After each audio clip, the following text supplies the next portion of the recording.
Ruiz, Senior Vice President for Federal and Intelligence Work at Govini. It's not enough to get new capabilities into the acquisition system. It's about getting them into the hands of the warfighter and then continuing to deliver in a contested environment and on a protracted basis.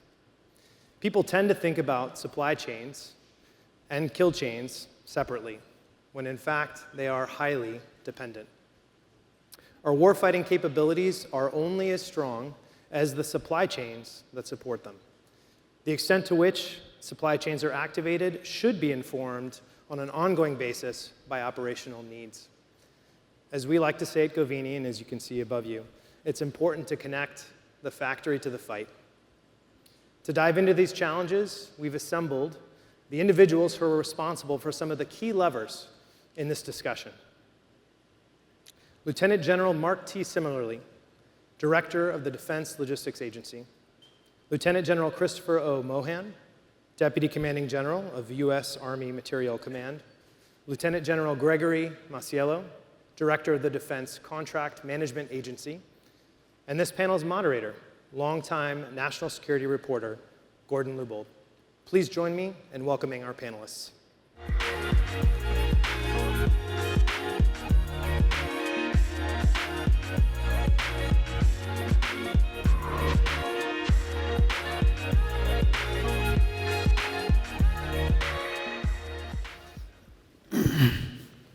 Hello, everybody.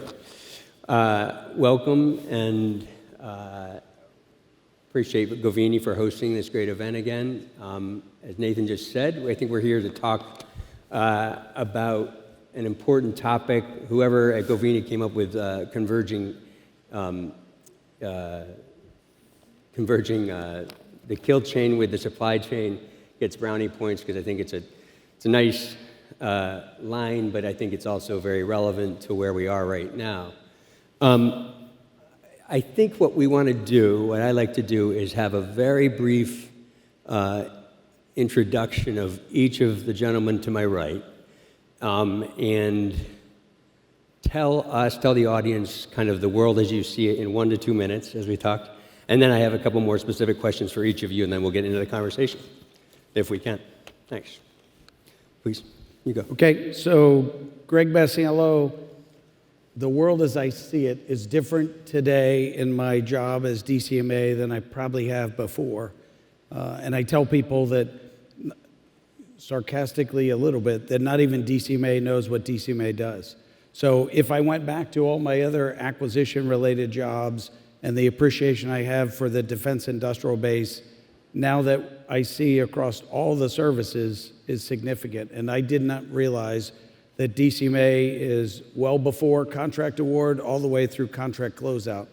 So in every aspect of your effects on the kill chain or the factory, that's kind of where we sit today. And I'll refer to DCMA as your sensor network for the defense industrial base, both by humans spread across the globe, and we can talk numbers later, but also by data.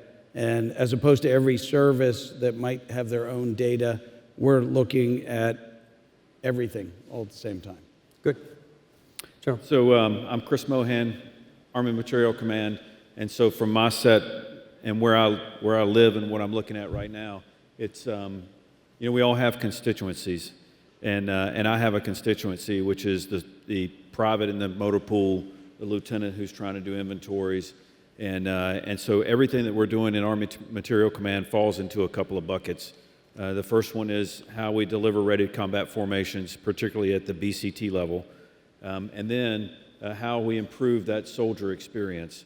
And I look forward to being able to talk about several things that I see, and I have thoughts on how software and data analytics is helping us now and can help us into the future. Very good.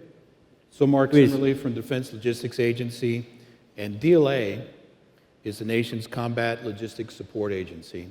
And we're responsible for generating the current and future readiness for the joint force, each service and each combatant command. And that means that we have to operate 9 global supply chains of common commodities across the globe. And those 9 commodities range from food, fuel, uniforms, spare parts, barrier material, etc., that are all necessary to have victory in that fight. We have a long history of being very efficient, and that's really been sort of our watchword over the years. And we're concerned about peacetime efficiency. But what I'm most concerned about is wartime effectiveness. And I'm grateful for this forum to be able to describe to you the way we look at becoming more wartime effective within Defense Logistics Agency. Tremendous. By way of a little bit more introduction, just coming at it as a journalist, you know, the wars in Ukraine, the war in Gaza have kind of brought to bear the need for more focus on supply chains, stocks, and all the rest of it. A potential conflict in a far more fun place in Asia is kind of really brings some of the issues that were brought to bear over the last few years to this panel, to the Pentagon, to the government, to industry writ large. And so we're trying to kind of get a better sense of how does AI play into this? How does data and sensors play into this? How do machine learning, all the other kind of buzzwords we hear a lot about? I'm obligated to say that you know, the amateurs discuss strategy, the professionals discuss logistics. So you got three professionals here. We're excited to talk to them about kind of how they see all of this. And we're obviously in an interesting time right now anyway, and so there's a lot I think that they can answer, and it's a lot that's difficult to answer about the future. So I mean, we'll jump into it.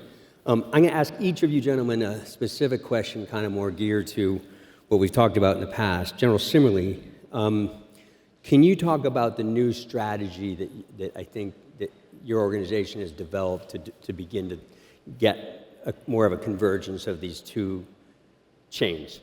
Yeah, absolutely. Thanks for that. So we recognize that we're in a transformative era. Each of the services is in a deep cycle of transformation. All the combatant commands are transforming their battle plans, and we have to ensure that we're transforming along with them, in some cases ahead of them, so we can be best postured to support the fight. Our framework for thinking about transformation is fourfold: people, precision, posture, and partnerships. And fundamentally, you think about those four categories, DLA is responsible, what we owe the joint force, are high-performing supply chains that are going to be able to meet combatant commands and warfighter demands in wartime. That's really our litmus test. And as I mentioned before, we've had this focus on efficiency, which we have to maintain, but we also have to look at effectiveness so we can provide the resiliency that's going to be necessary to support the fight. Within DLA, we know that you can't be lethal without logistics. We know that in order to be lethal, you require the Defense Logistics Agency within the Department of Defense. So that imposes a lot of responsibility for us to think, act, and operate differently. And one thing that I'll highlight, and I'm really grateful for the theme about connecting kill chains to supply chains. What I'd say is we think about it a little bit differently. It's not necessarily connecting the kill chains and supply chains, it's converging kill chains and supply chains. And we need our supply chains to perform like our kill chains, be faster, smarter, better connected, and better protected. And that means really an end-to-end view. So you've heard already today this discussion of sensor, shooter, sustainer. Within DLA, of course, we take it from an end-to-end view: sensor, shooter, sustainer, supplier. And that's really the end-to-end that we think has to be connected through this supply chain convergence. And you know, we see many benefits of it. I can elaborate on those in terms of increased speed, increased precision, being able to posture capability in advance of need, being able to provide the adequate demand forecast and lead time to our suppliers, but also being able to gauge and estimate consumption more accurately to account for supply chain disruptions that are imposed in a contested logistics environment. So those are the opportunities that we see in the near term to transform at pace with the rest of the joint force. Interesting. We'll come back to some of this. General Mohan, can you expand a little bit? I think, you know, again, kind of predicating part of this conversation on the idea of a far-flung conflict where Iron Mountains and the like can't be built. in the same way they were for previous conflicts, even the ones that we're seeing right now. How, from where you sit, can more capability be put into theater using technologies that haven't heretofore been leaned on as much? Yeah, so I would say that based upon what we've seen working with our Ukrainian partners, it's become evident that whatever we do and whatever we decide to do, we have to do it faster. And the technology maturation is unlike anything I've seen in my career. So, for example, when we started providing military equipment to our Ukrainian partners, what started as just a transactional, making sure that we have accountability for the American people of the equipment we were providing, turned very quickly into a small maintenance team that was there helping them do some over-the-shoulder, and then that transpired into a maintenance capability, and then telemaintenance, which was just a phone, and then became a video system. One channel has turned into multiple channels, and this is all in the span of 3 years. And now, yesterday, I saw a demo of telemaintenance. Is you have a technicians who are in sanctuary. Could be the engineers who worked on the system from the OEM. Could be some of our folks. Yesterday, I saw a system that is actually AI enabled. So you don't have to come back necessarily to sanctuary. All that can be done using an AI tool at the point of impact, where it could be a coalition partner. It could be one of our systems where they're actually trying to repair a system, and they have an AI bot that is taking them through the necessary steps. And this is all in 3 years. And we have never moved this fast. Maybe the IED fight, the counter IED fight, maybe, but we have never moved this fast to have multiple generations of technology. And then we have to think about how we enable those far-flung units as well, not just with the technical knowledge, but also with repair parts. And again, based upon of what we've seen coming out of Ukraine, we have rapidly expanded our advanced manufacturing capability. Sorry, which? Advanced manufacturing capability. And so for advanced manufacturing, that is either subtractive, means you're taking a piece of metal or a piece of plastic and taking something away from it, or additive, which is you're doing 3D printing, basically. We have rapidly expanded that, and then with the advent of what is happening out in the field, so for example, we printed our first UAS in AMC just a couple weeks, or just a couple days ago, and that was in a 3-week cycle from the time we got the tech data. We produced our first one. And we are so far behind other partners who are doing it much faster. And so how do we use those principles of advanced manufacturing and then potentially autonomous delivery to make it so that you can either do spot printing or spot production in far forward areas, or you can do spot production in sanctuary and then use autonomous assets to actually deliver those parts. Right. All these things that we're seeing out of Ukraine is forcing us to change the way we think about how we support and sustain the future warfighter on the future battlefield. Sorry. I was just going to, I think you're spot on. That's also going to have to change the way some of our OEMs think of just take the black box off and ship it back to us, and then we'll fix it and send it back out. We have to have capability, at the foxhole, if you will, for the individual Marine or soldier or sailor to actually work on the equipment that they have, whether it's in the first island chain or anywhere on the globe. And we need your tech data. We need to have some kind of solution set where we share tech data so that we can do this. But how can you expand a little bit on, just see with you, gentlemen, can you expand a little bit on the logistical land area or whatever that's needed to kind of do some of this that can't be in the battlefield but has to be out there, over there, in a way that can be effective for getting to the battlefield? But I mean, you can't come all the way back.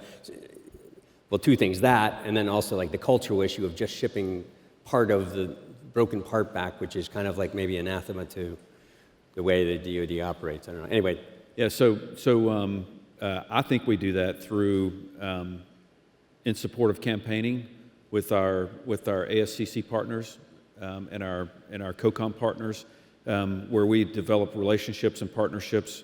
I see it in the form of ensuring that we see OEMs who are doing partnerships with other countries through foreign military sales or direct sales.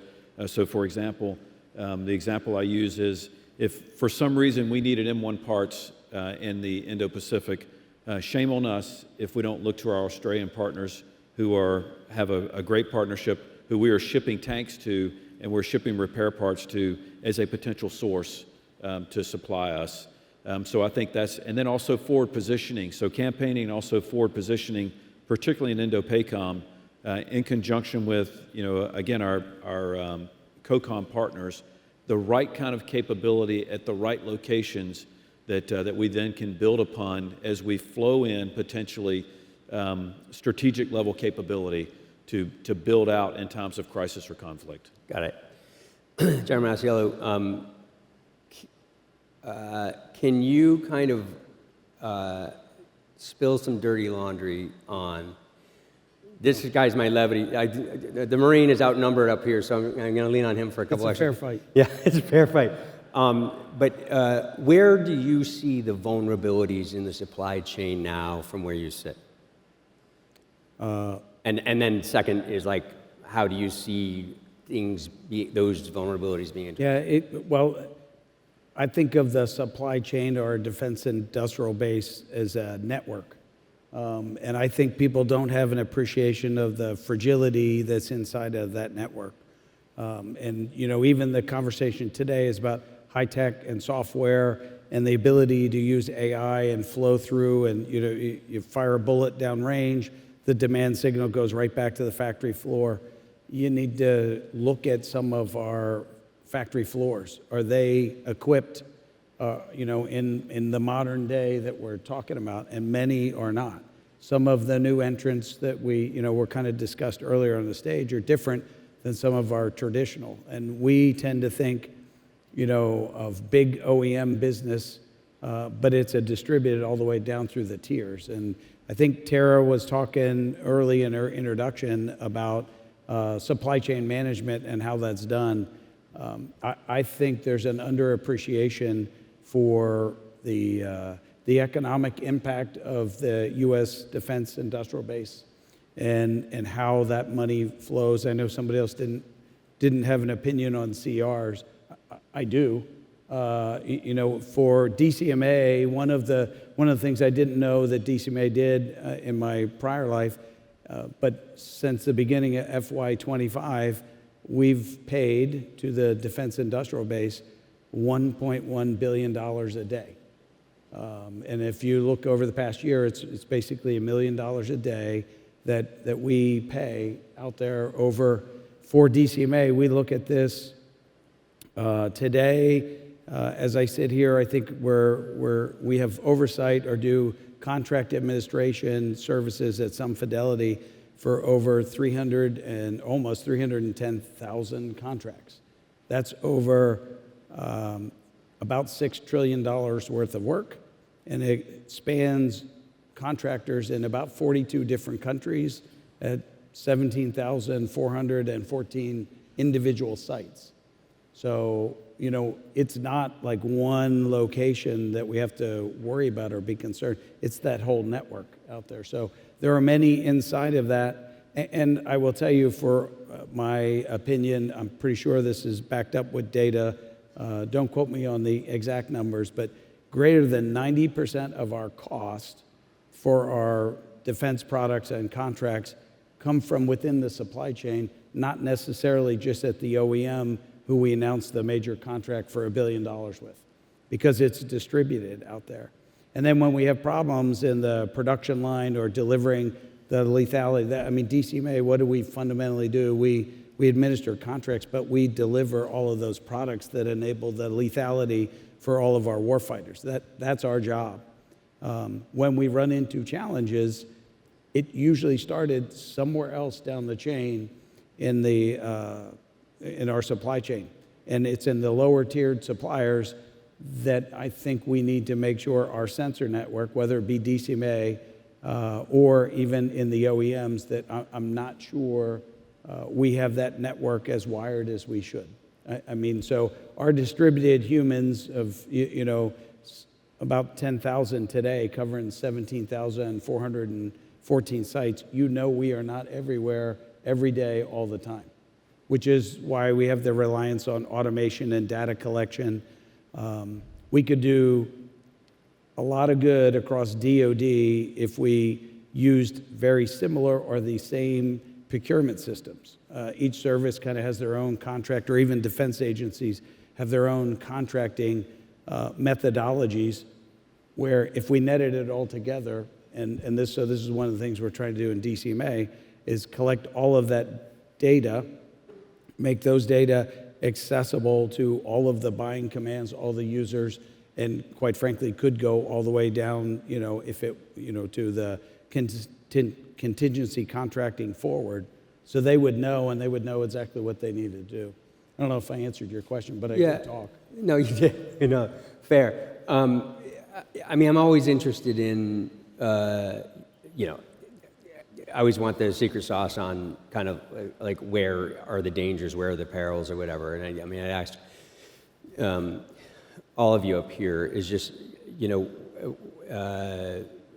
supply chain is such a, just as you have said, a fragile being, and there's redundancies, but there's not always enough. And in some cases of like critical minerals, for example, like sometimes there's an oil factory in Louisiana. It's the one that does makes the black powder that 300 missiles capabilities need. And so there's just this fragility. I'm just kind of curious. I can give you an example. Yeah, please. That I'll frame it in the sensor network from DCMA. Boron carbide, product used in body armor, also used in aircraft, PAC-3 missile, a bunch of different things. We have a, factory, a geographic command that looks over a bunch of sites, and they notice there's a problem on the body armor production line, and it was a shortage of boron carbide. We also, inside of DCMA, have a small team that does the industrial base analysis for, looking for those spots. Turns out, where were we getting the most of our boron carbide across all of our defense programs was coming out of Ukraine. So a couple of years ago, it stopped coming out of Ukraine. Guess what? And we figured that out. Then working through the network inside the government, including the Department of Commerce, funded money, and we're starting a capability to manufacture that in Colorado. In the meantime, because you can't wait for that to stand up, DLA has turned out a way to look at all of the body armor, and we don't, basically I'll call it recycling. Instead of cutting it up the way we used to, they figure out a way to recycle and reuse that material in there. So we wouldn't have known that if we weren't paying attention to a shortage, on one product, on one factory, and then put it in, and then look, how does that affect the entire network? That's an example. I have several. Yeah, no, that's good. That is a good example. Gentlemen, you want to weigh in on that as well? I mean, just where do you see the vulnerabilities that kind of need addressing or have been addressed? Is just a good example for the audience to kind of understand this fragility of the supply chain. So I think that the raw materials, that's obviously an issue. But I think as we look internally at our organic industrial base, it's not just about the materials, it's about the people, and it's about the machinery and the kit that we have in our organic industrial base. I mean, we know that there's critical capabilities that we're going to have no matter what, castings and forgings, for example. But as we think about recapitalizing, which we're doing right now, my concern, Congress has been very good to us, and they've given us a lot of money to go out and modernize our organic industrial base. My concern is that if we're not really careful, we'll just buy a new version of what we have versus buying something that is going to make us do that generational leap of technology. I can use the example of Communications Electronics Command. They could easily go out and buy a new piece of kit that helps them repair circuit cards. But what they chose to do was, because of some really forward-thinking leaders, was to go out and buy a machine that will let them print circuit cards. And so they've introduced a whole new capability that will allow them to keep pace with technology. I think we have to be very, very studious about what investments we're going to make, particularly in our organic industrial base. What are those things that we cannot do without as an Army, as a Department of Defense, that we cannot afford the risk, munitions production, for example, that afford the risk of putting that in the defense industrial base. Okay, fair. General.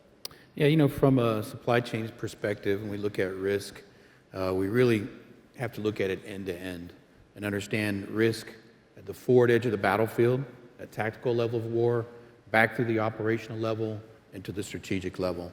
Understand that our calculus of risk has to be calibrated by the wartime requirements and wartime conditions.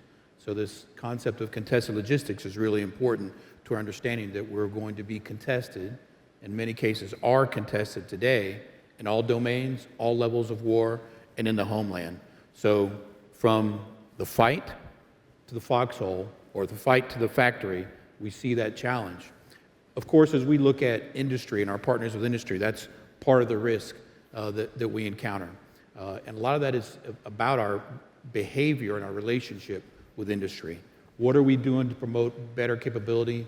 What are we doing to provide better forecasting and to create reduced lead times is something that we need to be thinking about.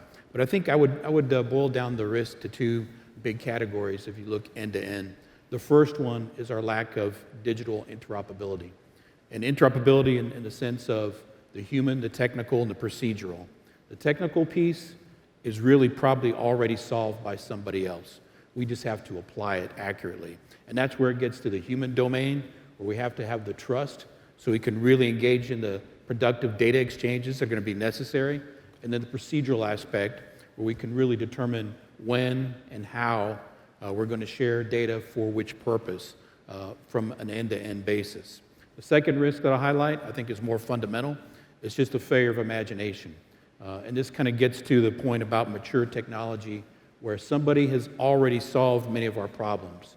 In many cases, there are clear commercial capabilities that are in use today that we can apply very rapidly to our problem sets. And too often, we limit ourselves to our acquisition environment. We limit ourselves to our direct experiences. And this is really, in this audience, where we see the opportunity with improved relationships with you all. All right. Could I make a comment on that one too? Of course.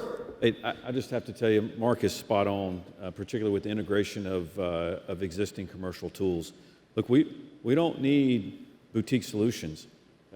We need stuff that works. Again, back to our constituency of that specialist in the motor pool who's trying to order a part. And we can't afford to invest in a monolithic system that is going to be so big and so hard that we won't get it until 2034, because we don't have time to wait until 2034. So what we see from our perspective in AMC is opportunities to ride an agility layer that is above our existing systems, that not only improves the interoperability between us and DLA, but also OEMs, and then all the way down to the soldier. So the soldier has a better experience, so it's easier for them to order those parts. It's intuitive, et cetera, et cetera. All that exists.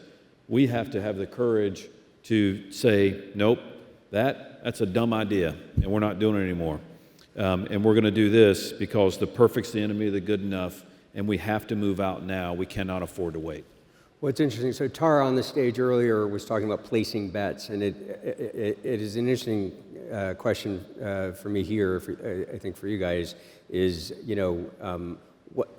what's the risk aversity or risk reward in placing bets, and then how do you assess when that bet's not going to pay off, whether it's a technology, an off-the-shelf technology, or a certain way of doing things that's different. And I would just, the subtext of this, and I meant to say this earlier, is like this administration is, I think, framing a lot of some of their actions as using common sense.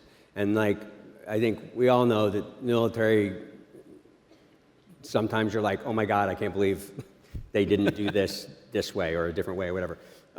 What's your kind of each of your sense of being able to place bets and then change horses midstream if it doesn't work? Whatever it is, kind of broad question, but I'm curious.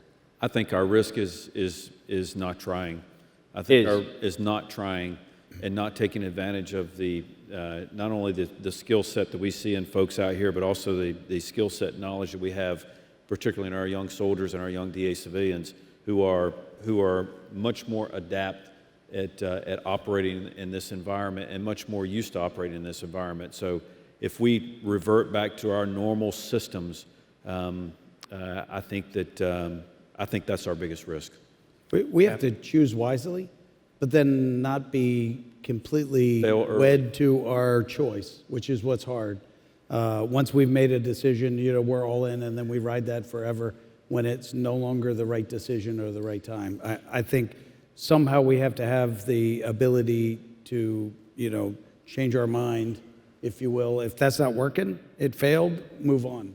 That has not been that is not always the case. Right. Well, because there's a lot of constituents out there, nobody wants to be on the team that didn't get it, if you will, or that won, but now we're going to move on. That's difficult, and that's not stable, in the environment. Sure. So. I'd say you improve your chance of success by taking something that's already proven to be successful. And so there's a lot of examples of that we're aware of, that we're experimenting with and reviewing. And I think the opportunity for that experimentation is application and campaigning. So, each element of the joint force, the COCOMs, are actively campaigning. They're putting troops, capability in the field. They're trying it under combat conditions. And we need to ensure that we're incorporating our supply chain solutions into those opportunities, that we're also actively campaigning. Seriously. I have a data question, and then I have another question, and the time's running out. So, personal anecdote is I used to work in a school cafeteria many years ago, and I was amazed that they had data on how many people ate green beans the year before on a snowy Tuesday night. I was like, how could they? That's amazing. I think your data is probably a little bit better than that now. But can you talk, because you were kind of mentioning your example of I think with the vest. How good is your data, and how fast is it, and how good is it from foxhole back to factory?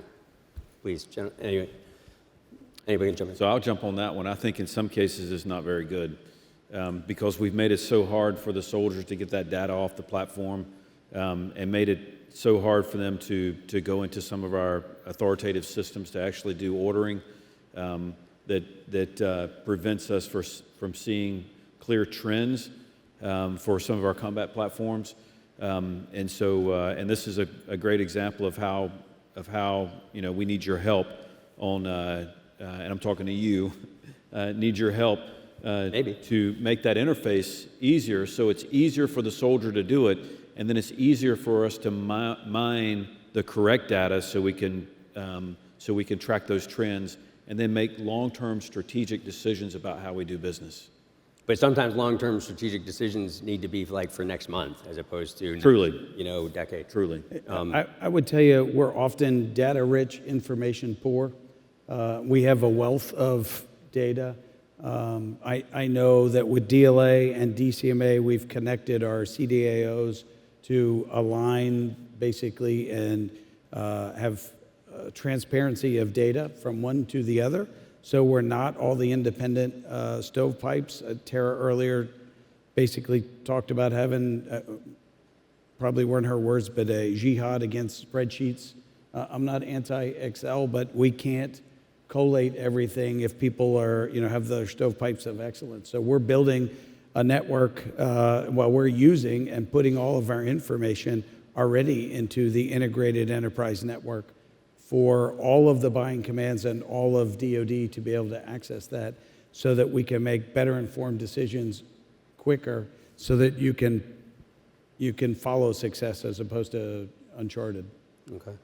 What I'd say to that is certainly data quality is a challenge. In many cases, we use that as a reason not to move forward, and we don't accept that perfect as any may have good enough there, and of course there's downstream challenges with that. But I would take a step back from that, and it's really about our relationship with data and understanding that certainly for DLA, data is the most decisive commodity that we manage. And that means that we all have to have an improved relationship, understanding of data and how to apply it. So instilling that data acumen in our workforce is critical. Certainly critical as we onboard new talent, right? We have an expectation that there's already a stronger relationship with data with the new members of our workforce. And they won't stay with us because they love our spreadsheets, right? We know that. But our existing workforce, how do we amplify their understanding and their ability to ask the right questions, to apply data, to set the conditions for optimization of our capabilities with data is something that we have to invest resources and energy towards. Got it. I'd be remiss not to ask about the civilian workforce that each of you oversee respectively. As we were talking backstage, OMB issued a memo earlier today talking about, heads of different agencies are going to have to cough up names or at least a reduction plan for, I think it's termed as mass firings by mid next month. In our remaining moments here, we have a little bit of time, I guess, but talk about your civilian workforce. How big is it? How much could you afford to cut, if any? And what does that mean for what you're trying to accomplish? Well, I would say perspective matters. If I asked my predecessor, if you looked at our change of command when we turned over or listened to his award, was he oversaw a workforce of about 13,500. His predecessor before that, it was over 14,000. What did I inherit from him was just over 10,000. As driving up, checking on the numbers today, civilian workforce, 9,728, I think it was. So it's going down. Already, that's without all the other ones. So I told you about the network across 42 different countries and all those places. There's an impact. If we didn't have somebody paying attention to why the production line wasn't going, how long would it have taken us to realize that and start doing the due diligence? So that's an impact. We went through, where did we get all of those reductions before? I think Secretary McCarthy was talking about night court, that was part of it. So when you look at DOD, where are all the people? They're not necessarily in that building. They are in the combat support agencies and the defense agencies out there doing the work. I think there will be an impact if you reduce your human sensor network out there in the defense industrial base. Yeah, so we have about 85,000 teammates, and so clearly, we're getting our guidance from the Army staff, from the Department of Defense, and so two sides to the coin, though, right? So the first side is when we see, and look, I went through this as a lieutenant when we did the drawdown after Desert Shield, Desert Storm. The pace is just so much faster because back then we didn't really have email, so it wasn't an issue, and so the pace is moving so much faster now. But there is opportunity, and these kind of cuts are going to force us to rethink and reimagine the way that we do business, and so there's opportunity. But the other side of it is that we have to be very careful as leaders that we're not cavalier about it. That each one of these cuts represents a family or a person in a family, and in some cases, like at some of our industrial facilities, we have multi-generations working on the facility or have worked in the facility.